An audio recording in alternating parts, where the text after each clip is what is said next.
I've always been interested in cults, so I watch any kind of cult documentary that comes my way. Recently, I watched one about a sex cult. The cult was run by a woman in San Francisco. She had a kind of a weird take on the female orgasm, that the female orgasm was the path to enlightenment, both giving and receiving. So naturally, this attracted a lot of people interested in sex. Interestingly, there were a lot of non-alpha types that would show up and mix it up with the ladies that were normally out of their league. I suppose that having a cult centered around open acceptance of the female orgasm made it easier for these ladies to experience orgasms with guys they wouldn't otherwise experience them with. But because this cult made its way into a Netflix documentary, it eventually crashed and burned. The lady was essentially a very persuasive con artist. It didn't take long for her to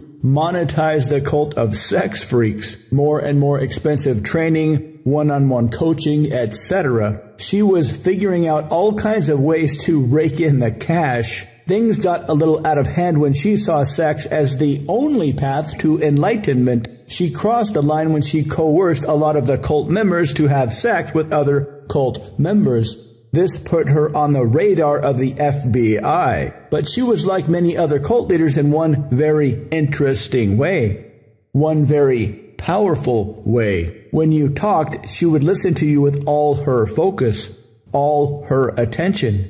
Very, very few people experience this. When most of us are talking to others, we're either on the spot or holding on to the spotlight as long as we can. And if we pause just a little bit, somebody else might jump in and fill the space. It's like in every conversation, people either daydream and not pay much attention, or they can't wait for their turn for the conversational spotlight. This is why genuinely paying attention to others really is like a drug. This is the one common trait of all charismatic cult leaders. They really listen to you. Because so few of us are ever listened to like this, it's like a drug, almost as good as or sometimes even better than sex itself. Which means if you can give people this gift, they will adore you just like a cult leader. To learn how, visit mindpersuasion.com/conversational-love.